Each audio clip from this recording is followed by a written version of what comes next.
कैसे हो दोस्तों, मैं मोहन नईम से। तो आपकी स्क्रीन पे ये है पीयूष गोयल, राज्यसभा के मेंबर, और पहली बार ये अपनी किस्मत मुंबई से लोकसभा इलेक्शन में आजमाना चाह रहे हैं। तो अक्सर और बेशतर आपने देखे होंगे सांसद ने मोदी के पीछे जो बैठता था वो यही था, पीयूष गोयल ही था।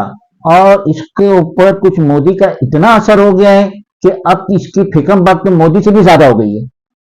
ये अपनी कॉन्स्टिट्यूंसी में जहां से ये 18 लोकसभा इलेक्शन लड़ने वाले हैं, वहां पे ये अभी से प्रचार कर रहे हैं कि अगर मैं यहां से जीत गया, जो कि जीतने वाला नहीं है, अगर मैं यहां से जीत गया तो मेरी कॉन्स्टिट्यूंसी की जितनी भी हटमेंट से मैं उसे पूरा साफ कर दूंगा।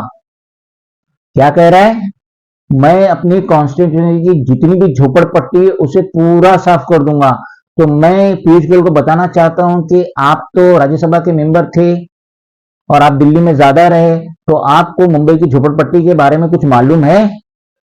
अगर सिटी में सबसे ज्यादा कोई नेता रहता है तो झोपड़पट्टी में, और सिटी में सबसे नंबर वन जो वोटिंग देने जाता है वो झोपड़पट्टी वाले ही रहते, क्योंकि उन्हें मालूम है अगर हम वोटिंग देंगे तो हमारा चहीता नेता जीतेगा और हमारा रिकॉर्ड भी होगा गवर्नमेंट में कि हम बराबरी से वोट दे रहे हैं।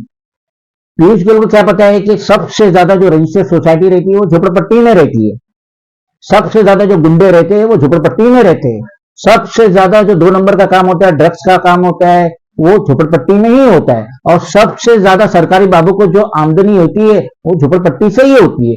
और पीयूष गोयल शायद भूल गए कि अगर मैं राज्यसभा का मेंबर बन गया, वो तो है, अगर लोकसभा की सीट में जीत गया मुंबई से, तो मैं ये सारे झोपड़पट्टी को साफ कर दूंगा, जबकि मुमकिन ही नहीं है।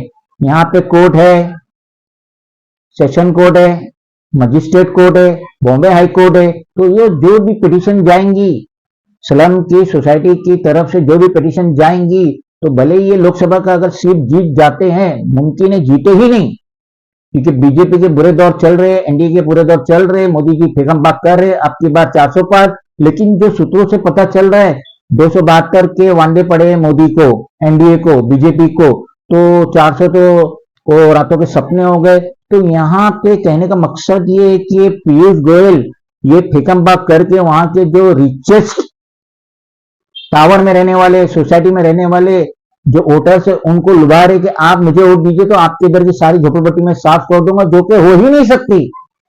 मामूली मामूली बात पे कोर्ट में केस जाता है, और जब केस जाता है तो केस चलता है, स्टे आता है, तब तक कुछ नहीं होने वाला। तो पीयूष गोयल के 5 साल तो लोकसभा के खत्म हो जाएंगे, लेकिन झोपड़पट्टी पे एक पत्थर भी नहीं गिरेगा। तो पीयूष गोयल के जो फिकमबाग है, पटाने की जो इन्होंने डाई चले हैं अपने वोटर्स को कि मैं झोपड़पट्टी साफ कर दूंगा, तो इससे झोपड़पट्टी वाले तो पीयूष गोयल को वोट देंगे नहीं, भले वो बीजेपी के कैंडिडेट है, उसको तो वोट देंगे नहीं, क्योंकि हम अगर उसको वोट दिए, झोपड़पट्टी वाले सोचेंगे अगर हम इसको वोट दिए तो ये हमारी झोपड़पट्टी हमारे सर से छती उड़ा देगा, तो उसको तो वोट मिलने वाले नहीं। ज्यादा वोटर्स किधर है? झोपड़पट्टी में।